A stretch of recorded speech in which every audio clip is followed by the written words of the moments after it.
Thanks, Yvonne. Okay, we're going to kind of talk about what happened after we got in the program and how we kind of worked through a lot of this stuff and what's happened, what it's like today and all that stuff. So after we both got into our programs, we, again, I think that you come in, we all come in here broken. I mean, we're not all healthy when we get here, and there's no handbook on how to do relationships. I mean, I have yet to meet the person who has come into these rooms who never had a problem with their relationship, or never had a problem knowing what to do, or never having a problem with their kids or their parents. I mean, all of us have some sort of relationship that we're struggling with. And it seems like that the majority of us, it is with our significant other. I mean, I know that there's others with our kids, and we have questions about, did we have kids through this? Absolutely. We have children. I have a son who is 28, and we have a daughter who is 30. And they were here on weekends and in the summer. And, Cliff and I fought constantly. And I don't mean arguments. I mean screaming, yelling, horrible arguments. And we fought and we yelled and we cussed and we called each other's names. I wouldn't call my worst enemy today. And we treated each other horribly. And those kids were front and center for every bit of it. And it did a lot of damage. It didn't. Yeah, the girl that wanted to promote herself. And Yvonne, you're not muted. I got her. Okay, and so we did a lot of damage with those kids. They were affected. Anytime that you're growing up in a house with alcoholism, you're going to be affected. And my part is that I blamed Cliff for everything, and because it's easy to blame the alcoholic. It just is. When he can't show up because he's passed out on the couch for 3 days, or when he's manicky and all over the place and acting like an idiot, it's really easy to blame him. And so what I did is I made sure that those kids knew that every time that we were having a bad day or a bad time, or we didn't get to do something, that they knew who to blame was him. And I did that. That's what I did to my kids. And even when I was around my kids, I wasn't there. I mean, my thoughts were always with him, with the alcoholic in my life. What is he doing? What's he going to be like when we get home? Is he going to be able to show up? Is he going to be able to be there for the game tonight? Is he going to be able to interact with us? Is he going to be in a bad mood? Is he going to be happy and crazy, or what? You didn't know what to expect. And so I was always thinking about what it was going to be like, always thinking about him. So I wasn't even present with my kids. So yes, they were here for every single bit of it. I do not believe, and Cliff might be able to answer this better than I, but I do not believe that they ever, walked in on him watching porn, or, I don't know how much of that they knew. I really don't. I really don't. I'm not sure that they knew about that, but they absolutely knew that there was issues in the marriage. So, and that we fought constantly. So, we started in on both of our programs. Cliff started working with a sponsor, and he started working on the steps immediately. It took me a few more months before I got a sponsor, and then I started working the steps. And the steps were great, and that helped us a lot because it helped me identify what those character defects were, and the impact that I had on people, and what I did, and how I was to blame for a lot of what was going on in our home, because I was the raging lunatic. I was the screamer. I was the rager. I was the one yelling. I was the one that was mad at everybody if they didn't do it my way. I mean, that was all me. And I was the one that was, if you didn't do it my way, I was super critical of you, and I let you know that you weren't doing it the right way. And that made a huge impact on our kids. I promise you that. And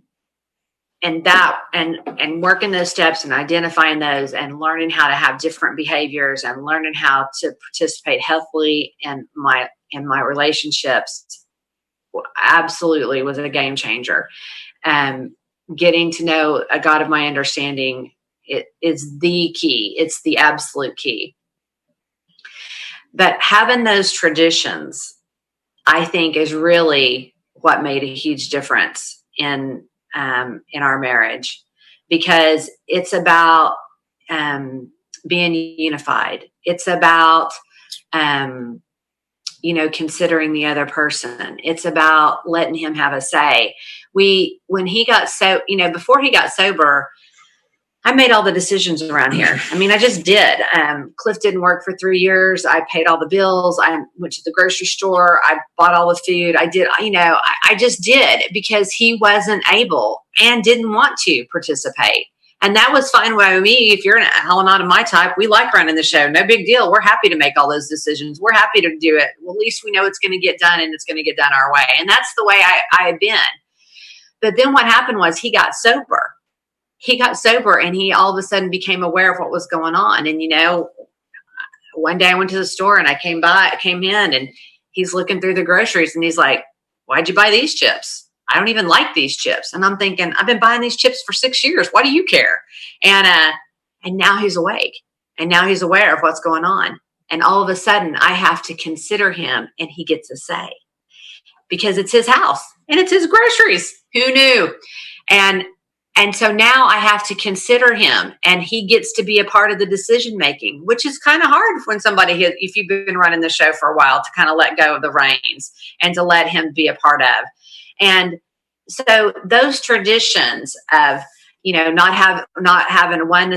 having one authority of the ultimate God. I'm not the ultimate authority. He's not the ultimate authority. We start talking to each other. We start allowing each other into our lives. Again, we stop having secrets. We start talking about stuff. I'm not going to tell you that he got sober and he got rid of the porn and we never had an issue again, because that's not true. We have had. It hasn't been very many, and it hasn't been very often. But there have been times that things have crept up. There has been times that, just like he was talking about, that, when he was 10 years sober, I kicked him out of the house because he became Mr. AA. He was the authority in all things AA. He was the sheriff of AA here in Oklahoma. I'm sure some of you heard about it. I have my badge still. And he would tell everybody what to do. He stopped sharing his experience, and he started telling everybody what to do. And he did just like he was talking about. I don't think he crossed any lines, but these new girls would come into AA, and he was the authority. So he would tell them what to do, and they would call him for advice. And he was a big shot, and he became somebody I didn't recognize. And so I kicked him out of the house. His ego was out of control. And there were 2 men that were here in AA, and they both died, and they were elderly when they died, but they'd been sober for a long, long time, and they were good friends. And everybody looked up to them, and everybody talked to them, and everybody always asked them questions, and everybody got advice from them in AA, and the new people did. But they both had been married several times, and both of them, when they died, they were not married anymore, and they didn't have any significant others, and they were unfortunately alone. I mean, there were the people in AA; they weren't alone, but there was nobody significant in their life. And I remember telling him, he came in and was trying to plead his case, and he said, well, I'm just doing what they were doing. I'm just doing what they were doing. That they have always been helping people, and and I looked at him and I said, I just want you to remember that they both died old and alone. And that got his attention. But I had kicked him out of the house. So we still had some issues. I mean, it wasn't every day. It wasn't every week. It wasn't every month. But things still crept up over the years. Things still happened. And we had to deal with those as they came. And we had to work our program and work and take those traditions and apply them to our lives. And, again, I think one of the best things that can happen is to have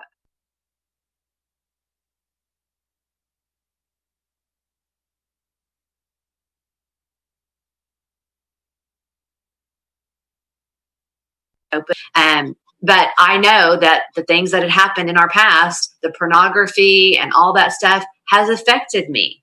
It has affected me to the point that, we had to have a conversation not that long ago about it. And, I get to where, if I don't want to get too crazy. We don't want to get too crazy because, my God, he might go nuts again, and we're going to be back into the porn. And so, it's just a fear. It's just a fear. And so we had to talk about that. And, listen, I'm going to tell you, almost every guy out there will tell you they don't get enough sex. I don't care. I don't care who they are. I don't care how often they get it. That's their biggest complaint. I don't get enough. I could have it every day. It's not enough. I mean, that's the biggest complaint. And women, there are some women that are like that. They think that they don't get enough. And then there are some women that, just whatever works, we're okay with it. And that is a bigger issue that than anything else that's going on today. And so we, I love Cliff. I mean, he is my best friend. I love being with him. I love hanging out with him. I love sex with him. It's still fun. It's still exciting. It's still great. All that. And I think that the reason why it is so good is because we are intimate and because we don't have any secrets today. And we talk about everything, and he is so considerate of me. I will tell you, every single day he tells me how much he loves me. And every single day he still tells me how much I do it for him and how hot he still thinks I am, which was proof that love is blind. And he does. I mean, every day he asks me, honey, is there anything that I can do for you today? What can I do for you today? Is there anything that you need from me today? Every day. And those are the things that help us to have a good marriage and a good relationship. And we have a great marriage. I mean, we really do have a great marriage. It's crazy because, the same people that were screaming and yelling and cussing and throwing things at each other and threatening each other and doing horrible things to each other are now the people that we have sponsees who will call us that want marital advice or relationship advice. And I'm like, really? From us? Did you not remember the time that I was calling him every day in the book and throwing things against the wall and screaming at him because he didn't clean the carpet correctly? But that should be an ultimate example of why how this program works, because we're able to have good relationships because we're good people today. And we're good people today because we've learned that in these rooms. Everything the reason why I am the person I am today is because of the God of my understanding that I got in these rooms. I'm the wife I am today. I'm the mother that I am today. I'm the grandmother that I am today. I am the sponsor I am today, the sponsee I am today, the coworker, the friend I am today.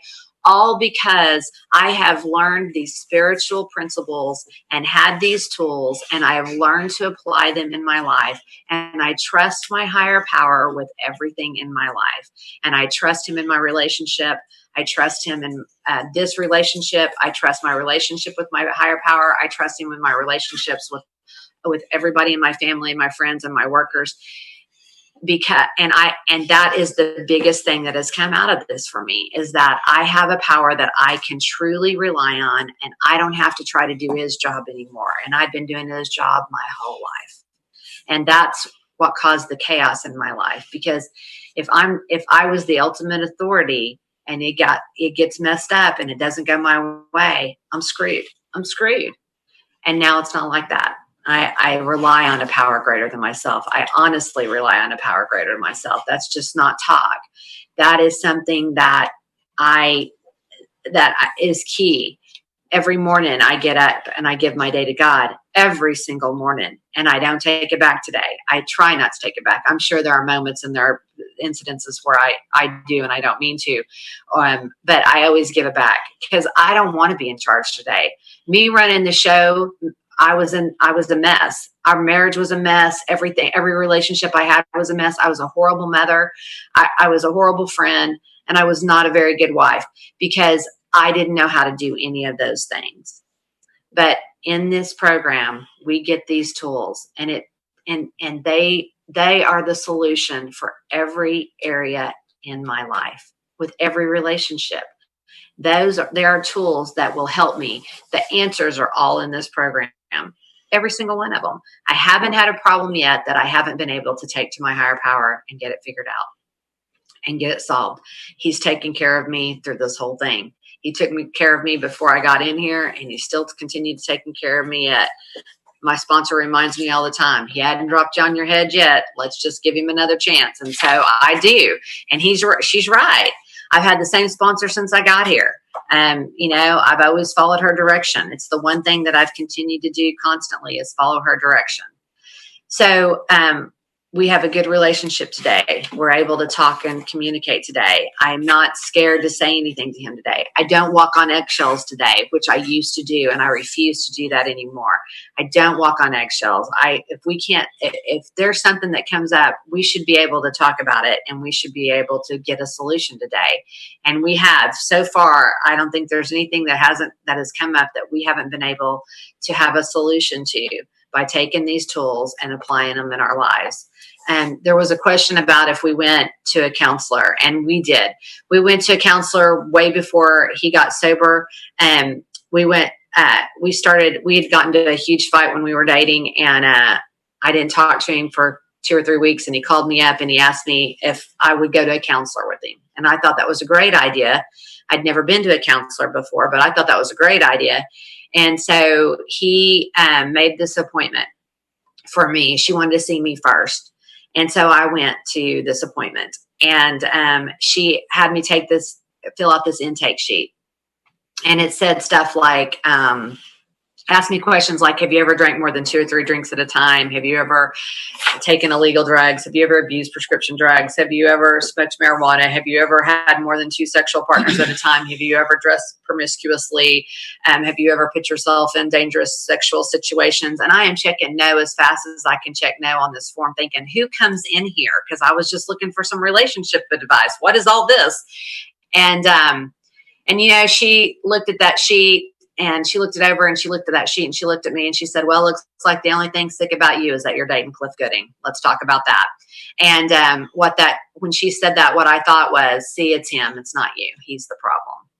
And so we did. We went to a counselor for 2 years. And I'm going to tell you that counselor gave us some great advice and some great tools. And it even helped. It even helped because she taught us some things that we could do differently. And it did. It helped tremendously. The only problem was he never told her he was drinking and that he was an alcoholic and he was doing drugs. So, they can only help you with what they have. And she didn't have the full story. And after 2 years, she sent us to somebody else because I think she was sick of us, is the truth. And she sent us to somebody else. And when we went to this new doctor, she figured him out. And what happened was we had met with her like 3 times, and she knew what was going on and I did not. And she didn't say, hey, I believe your husband is an alcoholic, or I believe your husband's on drugs. And what she did is she wrote me a prescription for tranquilizers, and she had me give him one at 6 o'clock, and she had me give him another one at 10 o'clock. And I did that. And the next day is the day that I walked in on him, and he was passed out, and there was an empty bottle of wine and an empty bottle of vodka and the cocaine. And so yes, we went to counseling, and I'm going to tell you, had we been able to be completely honest, we probably would have got a lot more benefit out of it, but it was helpful. I'm not going to tell you it was a waste. It wasn't. As a matter of fact, we're still friends with that counselor to this day. She was a great woman, and she gave us a lot of good advice. And again, had we known the whole story, had everybody been able to be honest, we would have probably had a lot more success there. But we were dealing with alcoholism, and nobody knew that. So, I think that's all I've got for now. I'm going to let you go. Great.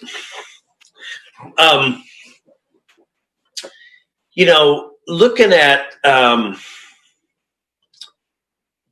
sex conduct, and the big book of Alcoholics Anonymous says, we we treat sex as we would anything else. And I think that's really the way we ought to treat it. In terms of how we look at it, we treat it the same. It's not. This is the 12 and 12. In Bill's essay in the 12 and 12, he talks about that these are God-given instincts, our societal instinct. The need to be social, to be around people, security, to have a home, to be secure, and our sex instinct to create, to procreate. Our desire. Each one of those always have a feel good at the end of it. The sex instinct obviously has a really good feel good at the end of it, but they always have some kind of feel good, and it's the misuse of the feel good that's the real problem here. And I have to know, I've got to figure out the basis of that. And the basis of everything in my life is this separateness, this separation, and this inability that I run my life on fear. I mean, a great deal of everything in my life is dictated and decisions made on the basis of self and the basis of fear. If I start going out with Susie when I'm a kid, and Susie's really cute, because I have an idea of how this relationship should look. Now, I don't know about you all, but I'm big on assigning roles to people, but not really talking to them about it. I'll just assign them a role, and I'll think about how it should look, but I don't tell them what the part they're playing. And when they fail to meet the expectations of the role, and that is they don't tell me they love me enough, they don't, that whatever it is, they don't say it the right way. They don't give me the right facial expression, whatever it is, it doesn't matter. I assign people roles that they're supposed to play in this drama of life. Selfishness, self-centeredness, the book tells us that's the root of my problem. And so what happens is that when people don't meet my expectations, I get afraid. It's not right. It's not the right way. They're not doing it right. And I believe it's because they have an agenda against me, because it's all against me. I'm looking at everything through the prism of self. It's just like when the other day, I saw a picture of a toy that I got when I was a little kid. It was a little truck, and it had a little horse trailer that hitched on it with two plastic horses that went in it. And I drove that truck all over America, in my backyard, in my mind, imagining things, But what happened is that one day that toy got a scratch on it, and it wasn't as shiny as it used to be. And so I needed something new again. And that's how my life has been. I need something new. The new wears off for me. I get what I think I want. I'll get it. I get what I think I want. I think this is it. And then I begin to pick the flaws out in it. She doesn't look, she makes that funny noise at night when she sleeps, like a chipmunk almost. It's weird. It makes that funny noise. And you know what? Her clothes, she doesn't dress like really, just a little off. And I begin to pick her apart. I begin to find all the flaws. And what really is because I have an idea in my mind how it should be, and it's not matching up to that. It doesn't match the picture. And so what happens when that doesn't work, then I get disappointed. When I get disappointed because it's all about me, I become fearful. And what I do is I need to go find a replacement for that. My history in relationships looks like that. Looks the same as the toy. It's the toy, it's the car, it's the woman, it's the job. It's the sex partner. We could drop anything in there. Anything. It's all the same. For me, I get tired. It doesn't look right. I need something. It's what I thought I wanted. This is just not quite it. And the reason it is for a guy like me is what the book tells me is that, again, goes back to this, where is my ultimate reliance? Now, I'm clueless about this before I come to Alcoholics Anonymous. Before I get sober, I got no idea about that. My idea, because I've got this illusion that I've created myself, this false power, I get easily restless, irritable, and discontent, go back to seek ease and comfort.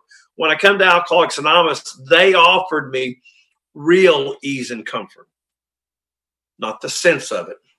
See, whiskey gives me the sense of ease and comfort. What Alcoholics Anonymous has offered me is real ease and comfort. They introduced me to a path that put me on a road to a power that really sustains and work in my life. So when I look back, when I do inventory and look back on my life, at what most of the things that have happened to me, when I really took a good objective look at it, never really happened to me. I've created this scenario and I've told the story so long, I begin to believe it for me. And I create resentments. I came home, or I create scenarios for resentments. How about that? I'm a fertile breeding ground for resentments. And I'll just give you an example at about, I was probably 15 or 16 years sober. I'll tell you how quick I can fall back into fear. I'm 15 or 16 years sober. This is a couple of years ago. Lori and I are leaving on a Friday. We're flying somewhere for a conference for the weekend. I went and worked out that morning, and then I came home, and she wasn't here. I tried to call her. She didn't answer. And I got back to the house probably 9 o'clock, 8:45. She's not here. And immediately, the first thought in my head?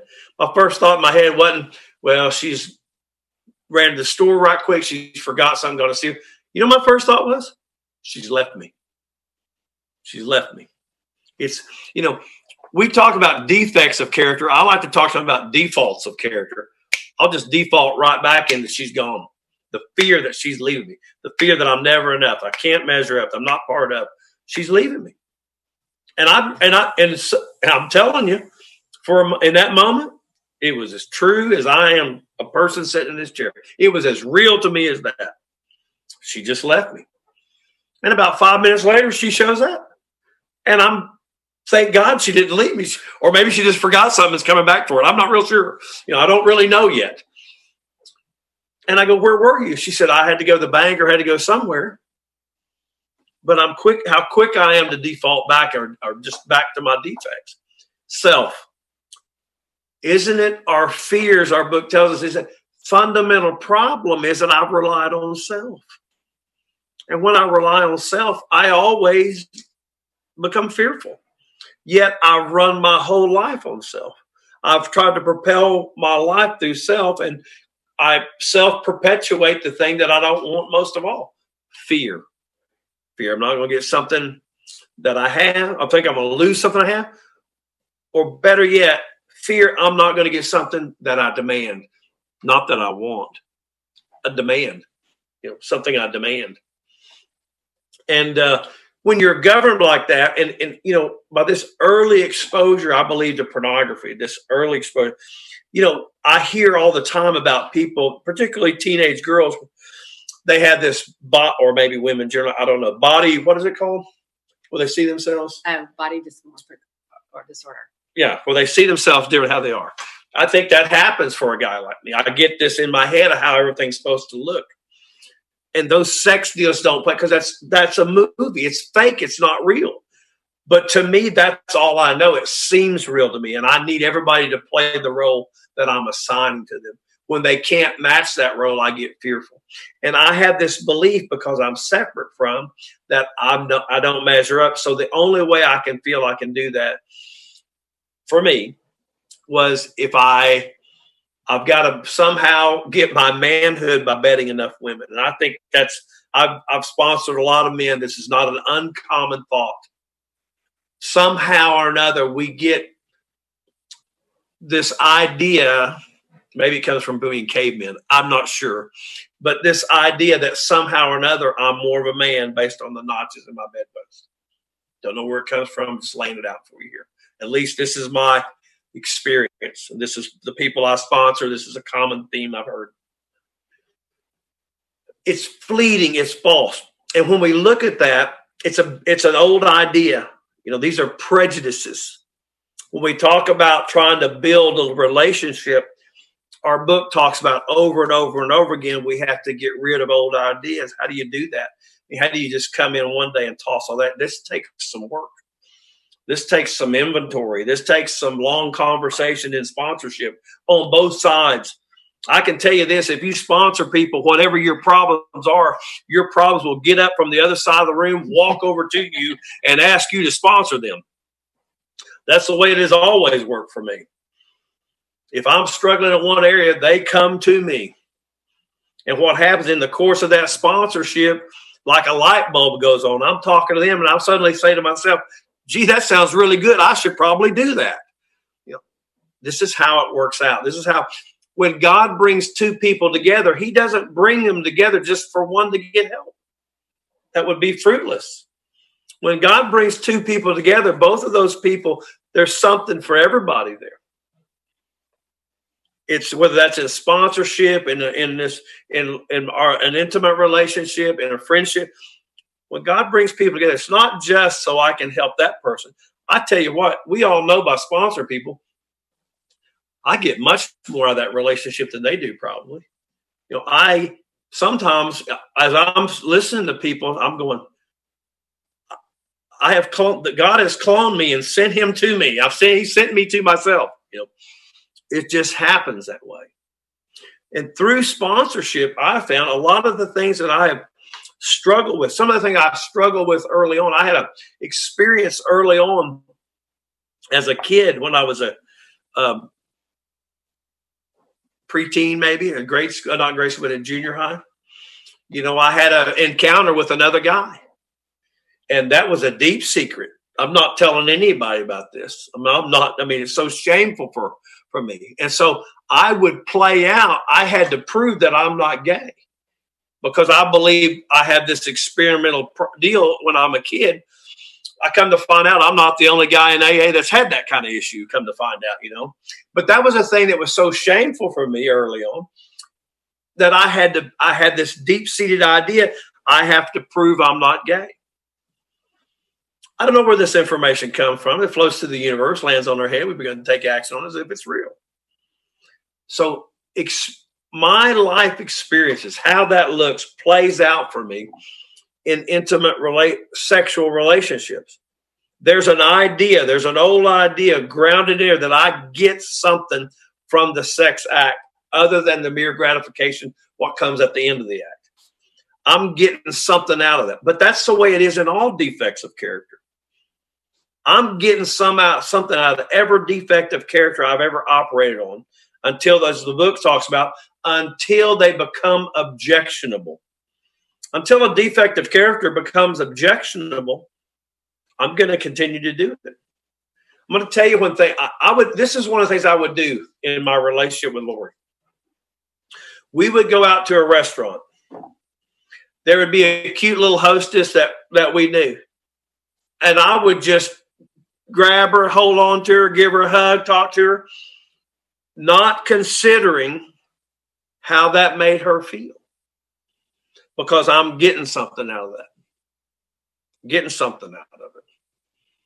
And I don't consider how that makes her feel until one day she says to me, I'm done. I'm not, because we get into a yip about it. We'd be at the table, we get to fighting about it. But I can't hear her.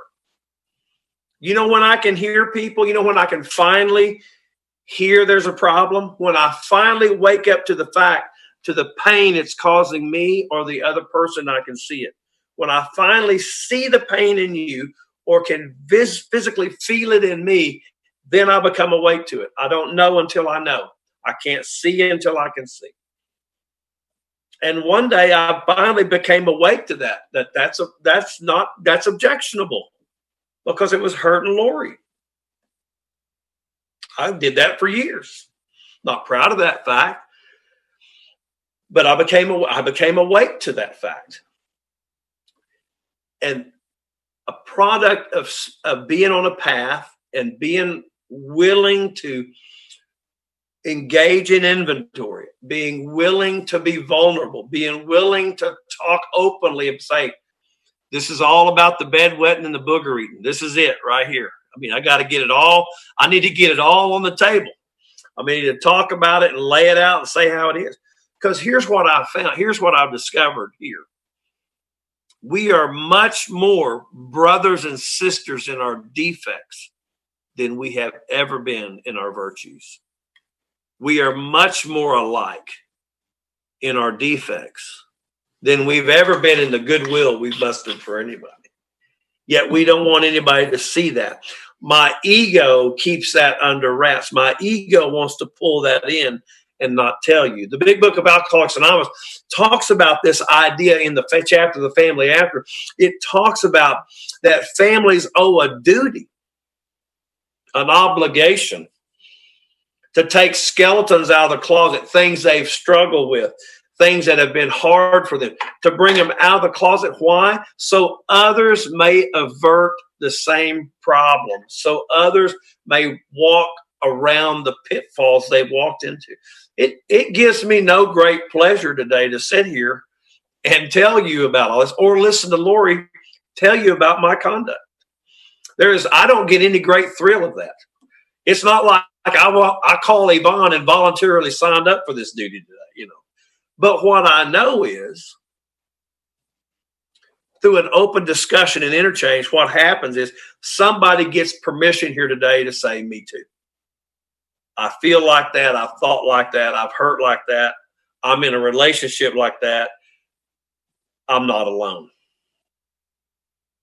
That's what we learned here. That's what we learned in Alcoholics Anonymous. The first word and the first step in both of our programs are we. We.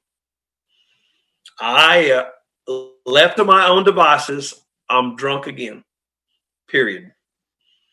Left to any of our own devices, we're back in that darkness of control, that darkness of alcoholism. We're back in our caves again. And what we have to do, we have to be willing to talk about, hey, look, I've had bad sex conduct. Hey, this is my life. Hey, but let me tell you what I found out about me. Let me tell you what God has revealed to me. Alcoholics Anonymous, at the end of the day, the book talks about the real problem is self. And this is not new information. I mean, 1935, when Bill and Bob got sober on June 10th, which marks Alcoholics Anonymous anniversary day, and the subsequent writing of the book of Alcoholics Anonymous, published in 1938. This is not like these men suddenly came up with some kind of profound psychological revelation. This has been, everything we have in AA, we stole it from somebody. I mean, we stole it from doctors, from religions. We've stolen everything we have. We've taken it and pulled it all together. We've called it Alcoholics Anonymous. But it again all evolves around deflation of self and less self, more service to others, and ultimately reliance upon this God as we understand him, this power greater than ourselves that we find in Alcoholics Anonymous or Al-Anon. At the end of the day, every problem I have can always be viewed. I mean, it's all we have here. If you look at step 10 in the big book, it tells us we watch for these things when they crop up, selfishness, self-centered, resentment, when they crop up, we immediately ask God to help us. Immediately. It's the first thing we do. When I get fearful, first thing I'm supposed to do is pray. Ask God to remove this at once. Then I'm supposed to talk about it with somebody else. I'm supposed to make amends if I've harmed anybody. And then it says, I'm immediately to turn my thoughts to somebody I can help. That's all we have here. And when it says we treat sex as we do anything else, if I have a bad sex thought, if I'm engaged in something that I'm not happy with, I've got to go to God with it. First thing, go to God. Then I've got to call my sponsor and tell them myself. And then if I've harmed somebody, I got to go clean that up and make amends for it. And then I need to go help somebody else. That's all we got. I mean, we don't have any kind of pop culture, cute, sprinkle something on you. We get pure as a driven snow and never sin again. We are by our very nature, by the fact that we're here is because we're defective. There used to be a guy in Oklahoma City. He say alcoholics are the upper crust of the mentally ill, and I believe that. I really believe that. We are the upper crust of the mentally ill. and it's in our wiring that those guys, those first 100 pulled all that together for us and capsulized it. And what's happened for a guy like me is I've been able to take that and say, I want to go deeper than that. I need better understanding of that. And the way I get that is this path to God. The sex instinct, the sex inventory, our sex conduct before and after. Before what happens, it's all about self. It's all about me.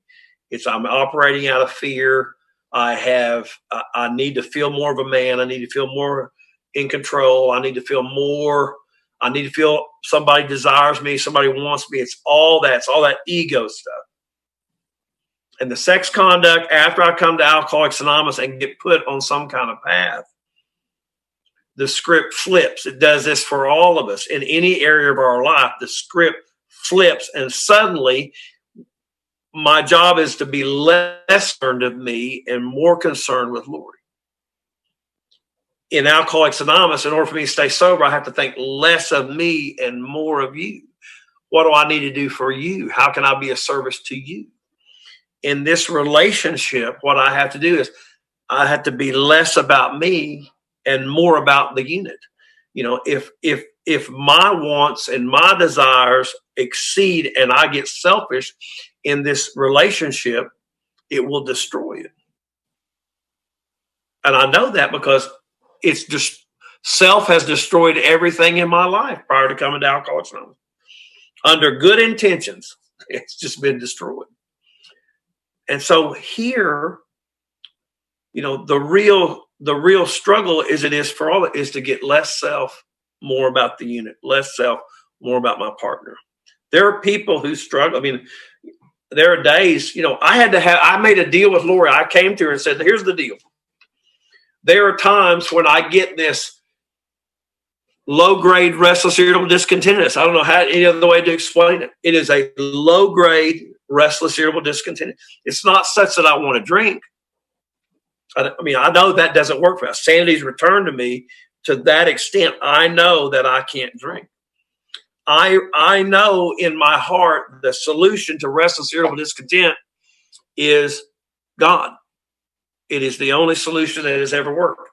But there are days I forget that. There are days that I get selfish in restless irritable discontent, and a thought comes to me. I have this bubbling anxiety. I know I'm restless irritable discontent. I can watch 2 minutes of porn, get relief, and move down the road. I can get what I need. I'm down the road, and I haven't hurt anybody. But that's not true. See, that's a lie. And the book says I can't differentiate the truth from the false. To buy into that lie that it's just 2 minutes and I feel better, I'll get the end of the sex act, I'll get relief and I can move on, I'll feel better.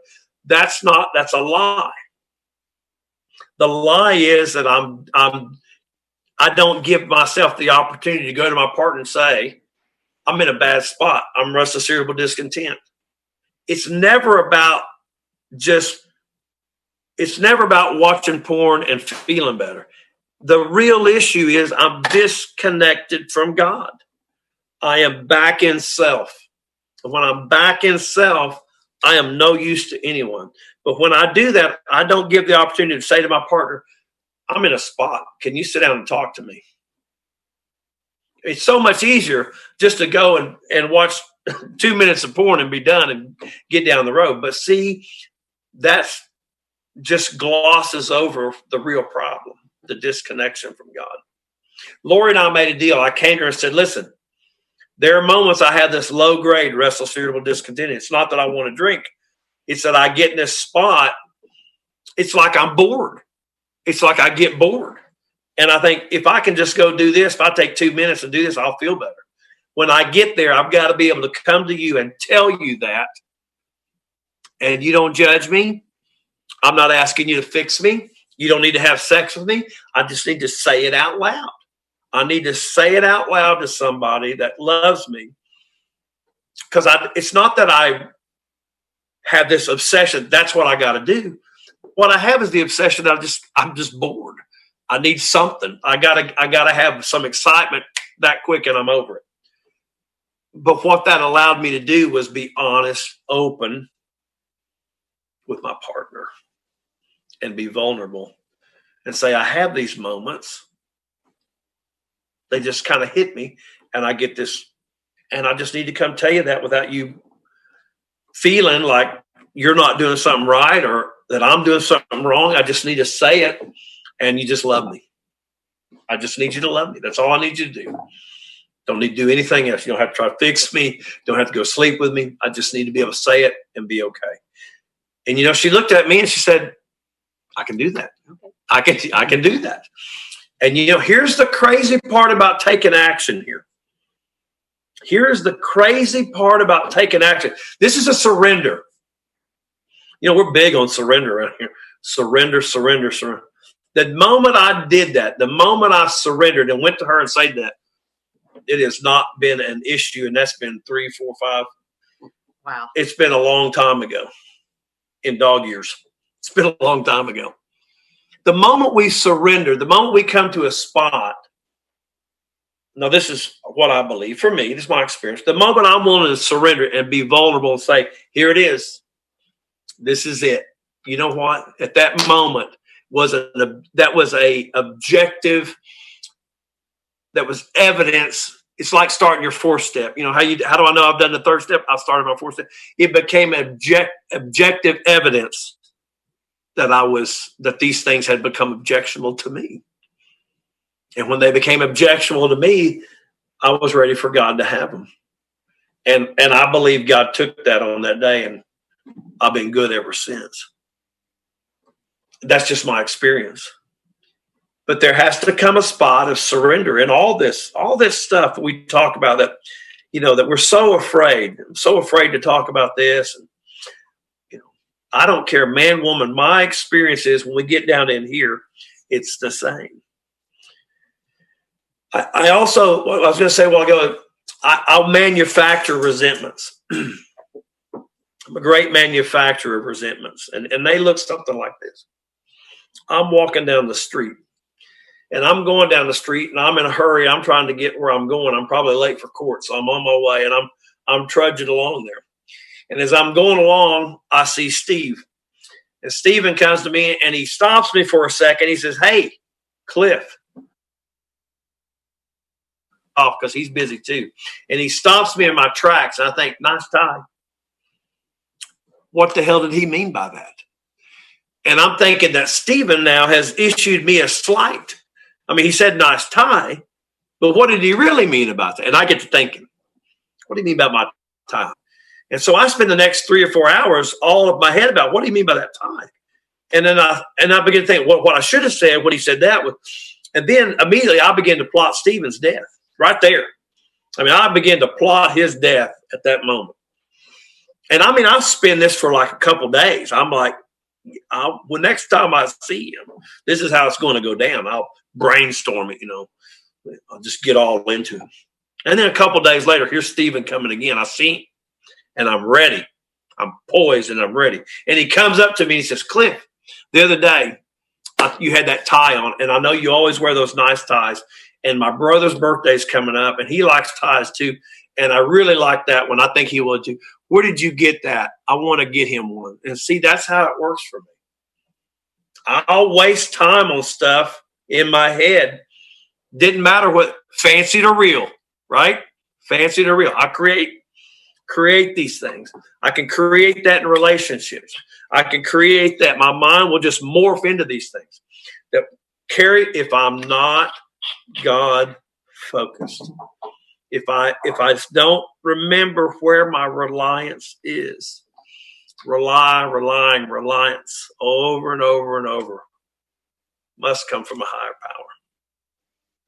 And in dealing with sex and dealing with sex conduct, I have to be willing to surrender that. I have to be willing to surrender 7 steps, all of me, good and bad. Why? I can't tell what's good and what's bad. The day I came to AA, if you would have asked me, I would have said, this is a really bad day. Came to AA, it's a really bad day. But it turned out to be the best thing that ever happened to me. So that just tells me I'm no arbiter of good and bad. Take it all. You give it all. Let God give back to me what he wants me to have. And the day I think I surrendered the sex problem, when I really got down, was willing to be vulnerable and own it and say to Lori, look, this is the deal. This is what happens to me. Can't please be available to me.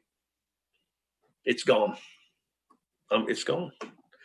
But that was the same way it was for my drinking. The day that I sat in front of Don and he told his story to me, and I surrendered right then. I mean, I pushed all my chips to the middle of the table, went all in on Alcoholics Anonymous.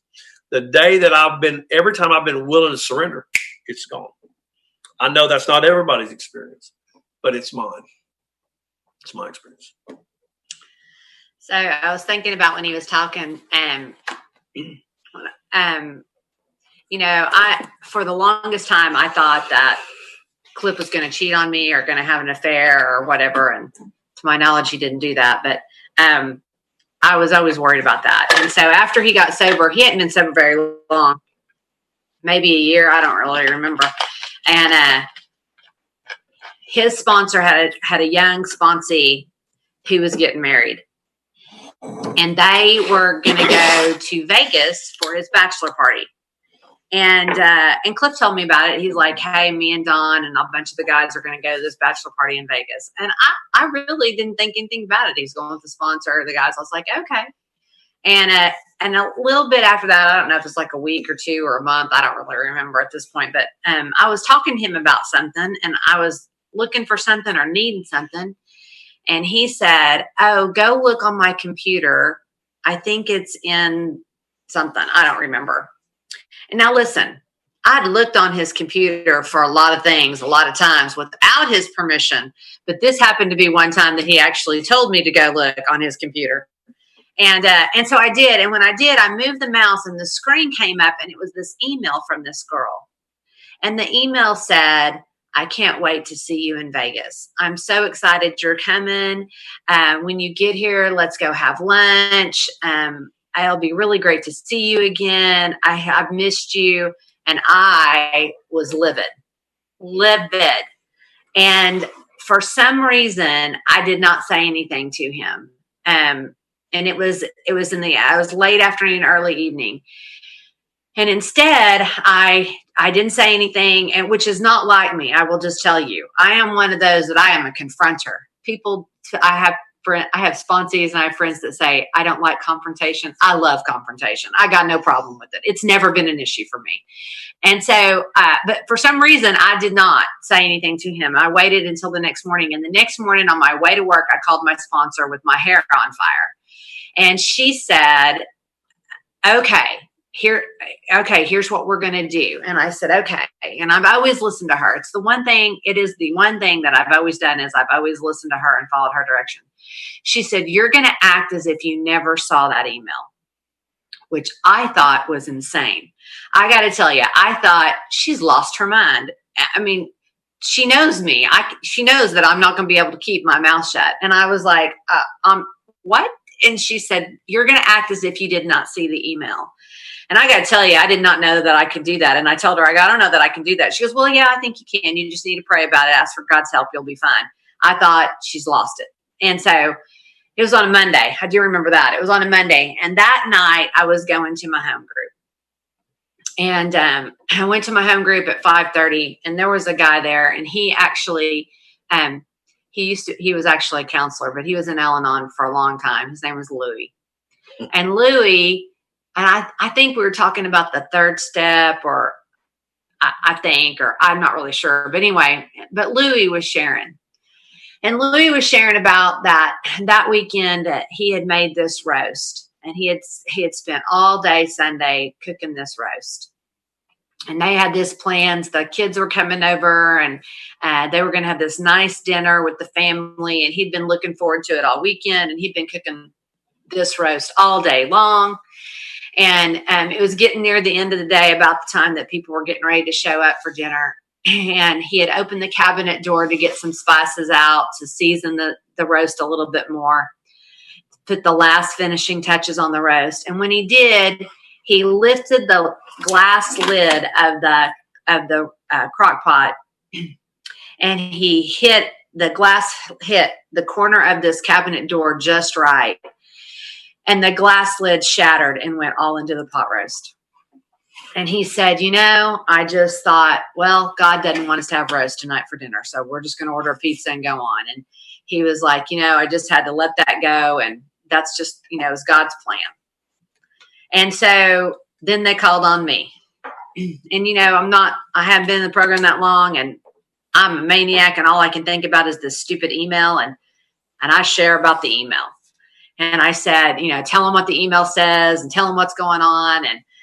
And I am on fire about this thing. And I can't say anything to him. My sponsor says I can't say anything. I've got to act as if I never saw the email and go on. And I am thinking, this is never going to work. And I said, but I guess I'm just going to have to give it to God and let go and leave it alone and, ask for God's guidance. And I got through sharing. And as soon as I got through sharing, Louis said, I got some pot roast you could feed him. And everybody in the room cracked up. Everybody cracked up. And just like y'all are. And that made it okay. And I don't know why, but it made it okay. And I didn't have to say anything to him. And I didn't have to worry about it. And I don't know why God used Louis to get that message to me, but he did. And I never said another word to Cliff. I never mentioned it to him. I never said anything. And about, I don't know, a week later, not that much, but a week later, Cliff came up to me and he said, he was talking, I think he was on the phone or he's talking to I don't know, but he said something about not going to Vegas. And I said, why are you not going to Vegas? I thought you were going to the bachelor party. He goes, work's gotten really busy and I really just don't have time to take off. And I've got court coming up and I just am not going to be able to go. And I was like, oh, and of course I was like a little bit relieved. And then he said, oh, and I need to call whoever this chick was. I can't remember her name. He said, and let her know that I'm not coming because we're supposed to meet for lunch. We went to high school together or college together. And she was like my little sister. And I need to let her know that I'm not going to be there. And and I never had to say a word. I was like, oh, that's really nice. Good for you. And he had no idea the insanity and craziness that I'd put myself through for that whole thing. So, I was, for the majority of the time until we got into program and for a little bit afterwards, I was always worried that something was going to happen. I will just tell you, and I bet there's some ladies on here that will agree with me. When he first started going to meetings, and then he'd started asking me to go to these open AA meetings, I went. You know why? Because I was pretty sure one of you women were going to want him. And I needed to know who was in the room. We had, I had to check it out, make sure. Now, I know that that's not happening. I know today. But at the time, at first, you're just paranoid about everything. I was anyway. I was just, super on guard. Going to watch out. Not getting my man. I was quite the catch. I'd been through enough with him. I had finally got him where I wanted him. By God, I'm not turning him over to you now. There had been days I wanted to kill him. I had planned his deaths plenty of times, but by God, you're not going to get him. Anyway, so we have had to go. We've both been crazy. When he tells you about the story about coming home and I'm not here and he thinks I'm leaving him, I'm going to tell you that was an ongoing thing for years. He was always asking me, are you going to leave me? Are you going to leave me? For a long time. And for no reason. Again, it was just in his head. And one day I said to him, he'd been sober a number of years. I'm not talking like 1 or 2 years. A number of years. And he asked me that question again. Are you going to leave me? And, and I thought about it and I said, you know what, Cliff? I said, we got together and we were crazy and sick and you were doing drugs and you were drinking and we had knockdown, drag out fights. And, there was, you were inappropriate with women and, that now you got sober and you've been in a program and you're a great husband and you're doing great work and you're helping others and we've got a really good life. And you know what? You figured me out. This has been my plan the whole time. Now that it's good, I'm going to leave. You caught me. That has been the ultimate goal. It was a long con. I'm just telling you we've been waiting until we've been married 15 years and now I'm leaving. That's it. This is the time.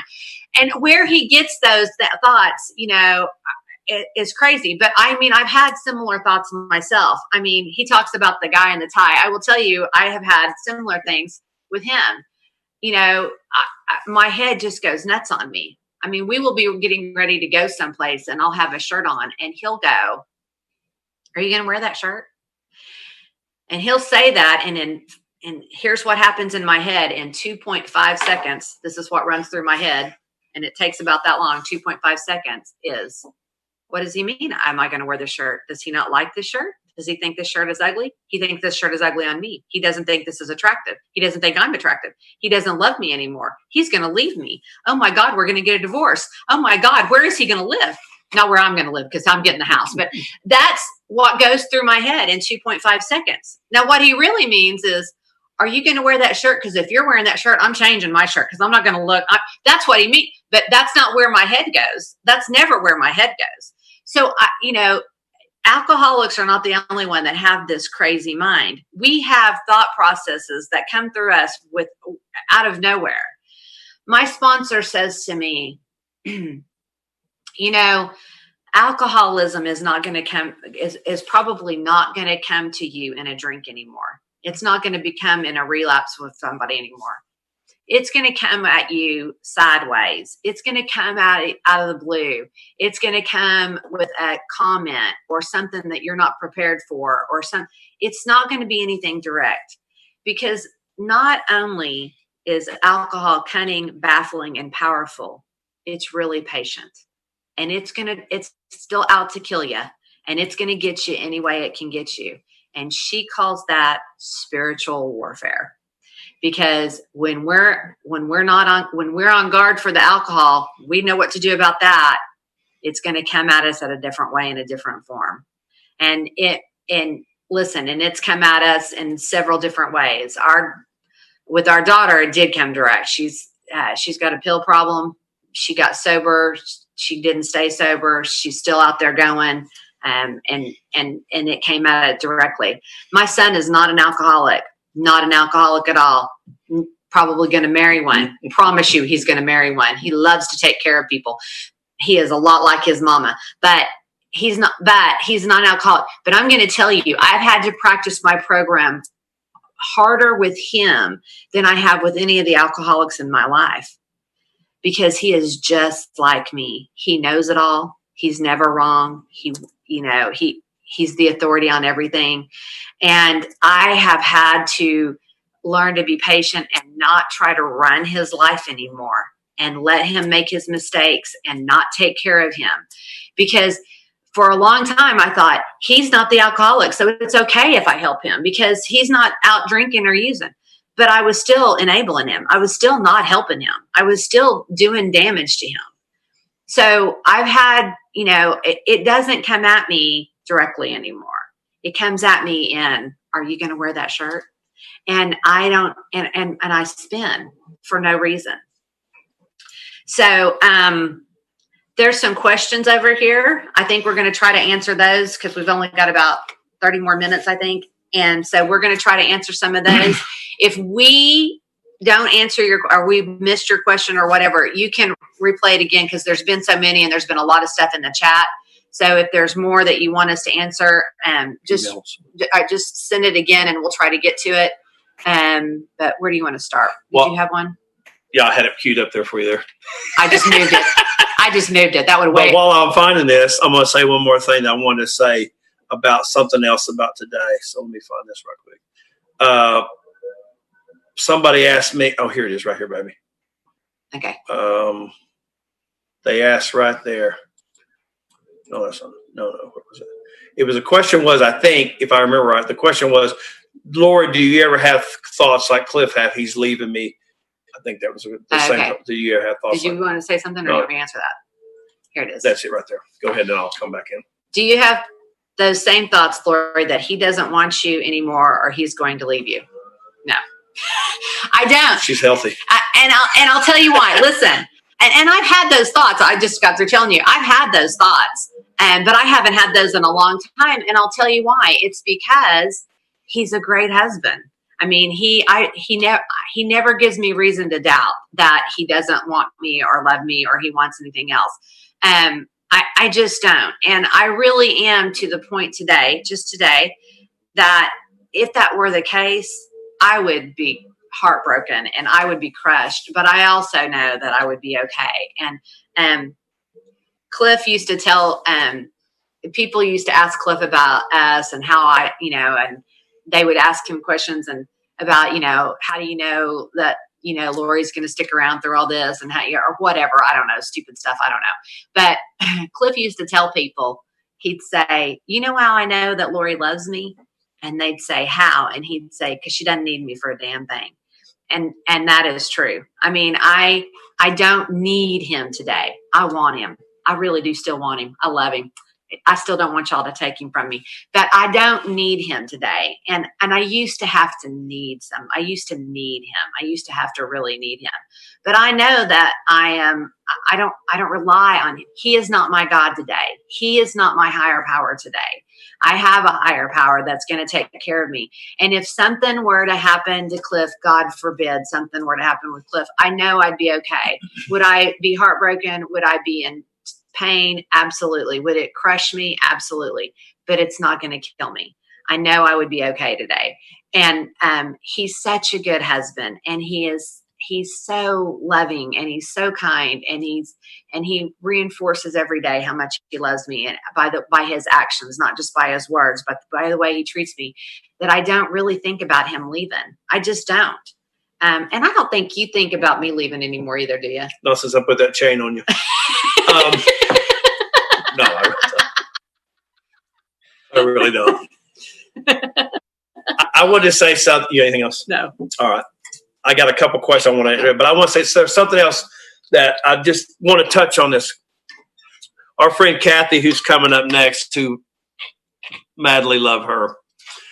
About 2 months ago, I think it was the first one Yvonne had put on this. Lori and I came on to watch Kathy because we just love her so much, and we'd just been with her not long before, about earlier in the year. And so we wanted to come on and see her. And she said something that day that has resonated with me since that day, and as it relates to me. And she said, and I'll say this as it relates to me in Alcoholics Anonymous. She said, so AA is not my whole life, but because of AA, my life is whole. And she said that about Al-Anon to her, and it resonated with me. And it reminds me, going through all this and being with Lori, trying to find appropriate relationships with women. And the women in Alcoholics Anonymous, Lori sponsors a gal that's also in AA that has been my dear friend for however long she's been here. And she taught me how to by being a good model, she helped me learn how to have good, healthy relationships with women. A friendship relationship with women. She taught me that. About 3 years ago, Lori conned me into joining this health club deal that I go more to than she does now. But I go early in the morning, and I go there, and and when I went, I said, this is a chick deal. No disrespect, but this is a chick deal I'm going to. And it pretty much is. I'm like one of 2 or 3 guys that go to this early morning class that we got. And it's all these younger women, and they're 30-ish, some late 20s, early 30s. And I just have this incredible relationship with them. And what's happened is that I've learned how to have healthy relationships with women. And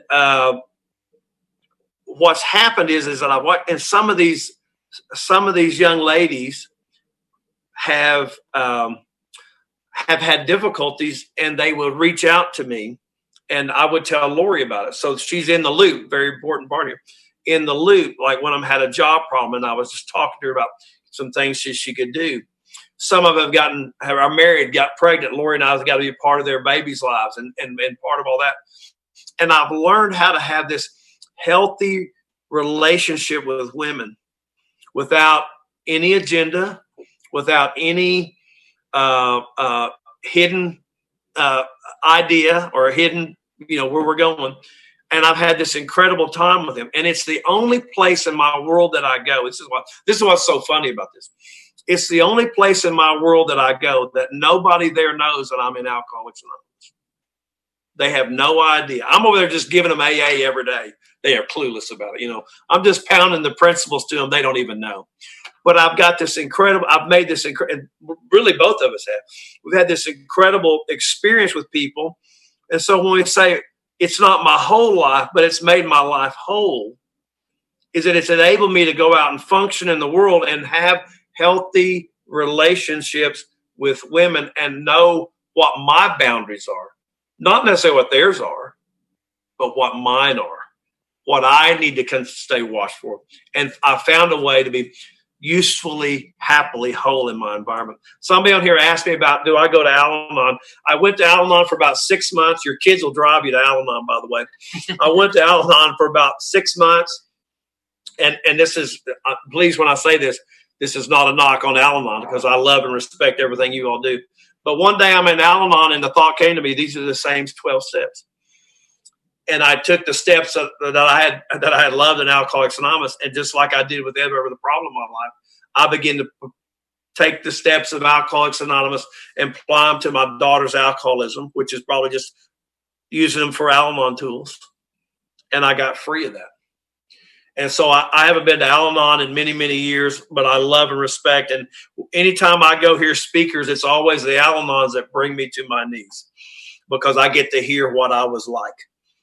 I get to hear what it's like living with me. One of the things my sponsor had me do when I was making amends was at the end of the amends, I had to, when it was all done, when everything was said, I had to ask one more question, and that was this. Tell me what it was like to live with me, be my friend, work with me in active alcoholism. And I had to listen to what it was like for them to be with me or be around me, be part of my life, watching me in active alcoholism. And so I have a lot of respect for what Al-Anon does. And of course, I'm married to a real black belt, so I know what that's all about. But I haven't been in many years, but I love Al-Anon. So, what was the deal here? Can you talk more about tools recommendation you use for your son, Lori? I have a 17-year-old struggling similarly with enabling, being patient. Thank you very much, both. Okay, so listen, my son's a good kid. He really is. I mean, he's a good kid. I say kid, he's 28 years old. He's always going to be a kid, though. And listen, I parented out of guilt for a long time. I mean, that's what you need to know, is that I parented out of guilt for a long time, because I divorced his dad. He was only 4 years old when I did that. And I was not a good mom. And when I tell you I was not a good mom, I wasn't. He heard all the fights and the screaming and everything. But more importantly, I always tried to tell my son what he should do. And I tried to make decisions for him. I tried to influence every decision that he ever made. And what happened by me doing that is that he grew up thinking that he didn't know what decision to make for himself. And he grew up thinking that his decision making wasn't correct. And he felt that whatever decision he made wasn't good enough. And I did all that to him. I caused all that, to the point that when he was 26 years old, he joined the Army and he didn't tell me. I mean, he was in boot camp and I found out. And he couldn't tell me because I wasn't safe enough to tell. And so, because I've been running his life his whole life, and he wrote me a letter and said, Mom, I'm sorry I didn't tell you I was joining the Army, but I just didn't want our last talk to be a fight. Now, what you need to hear, this was only 2-3 years ago when this happened. And I had made amends to my son, and I thought, and we really did have a pretty good relationship. But I think this was just a deeper amends that I needed to make with him. And I had no clue how much he was affected. And what happened was he wrote me this letter and he said, Mom, I joined the Army and I didn't want our last talk to be a fight. And I just didn't want to see the look of disappointment on your face. And I hope you understand I had to do what I thought was right for me.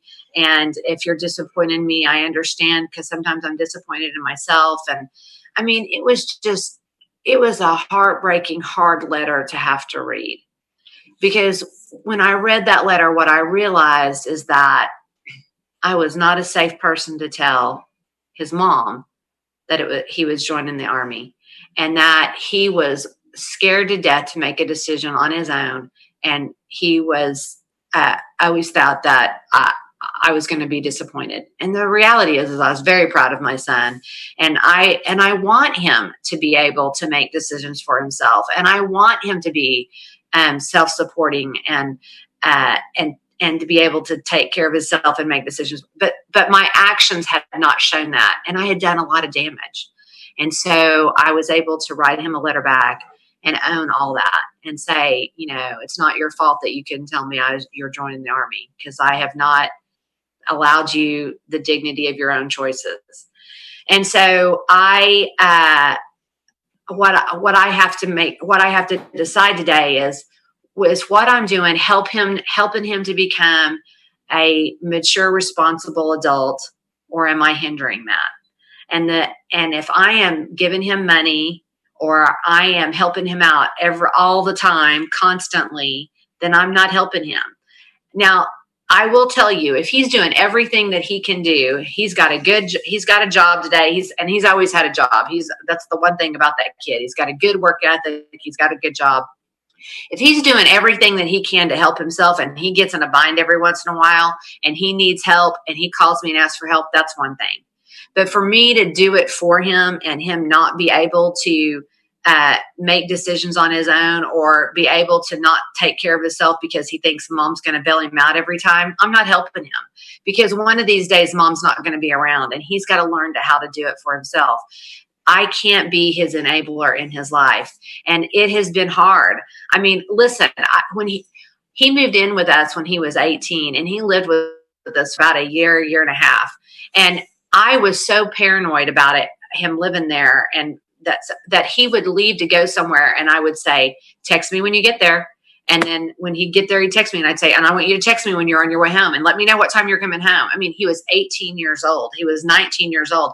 And finally, Cliff had to say to me, he was leaving one day. Colby was leaving to go somewhere one day. And I said, text me when you're leaving. And he looked at him. He goes, no, don't.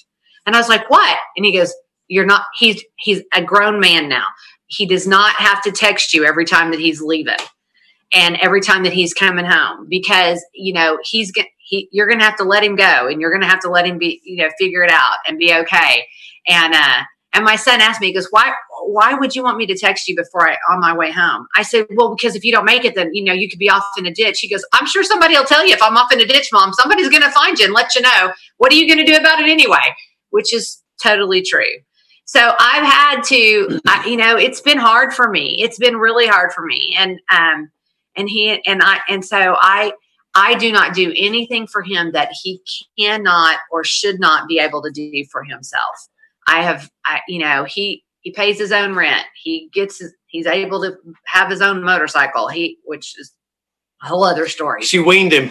But it took a long time. It took what it took, and it took a lot of pain, and now listen, he will call me every once in a while and say, Mom, the other day he called me and he was like, my car's broke down on the side of the road. I don't have AAA. I got to tow it. I have no money. So I Venmo'd him $150 to get his truck towed. But for the most part, he's on his own, and he knows that. And I've just, because I'm not helping him when I'm bailing him out all the time, even though he's not the alcoholic, still not doing him any good. All right. What's our next question? You got anything, Yvonne? Do I have any? Is there any questions that you got that maybe not here? I didn't see No, it. I don't. What I think, if you guys are almost done, I would like to open it up and turn let's do that. Fine. Okay. For those who want to share a little bit, we're going to turn the recording off. We're not going to record this part, so whatever you say hopefully stays here. At least it won't be on the recording all over the world. Stick up your hand or chat us if you still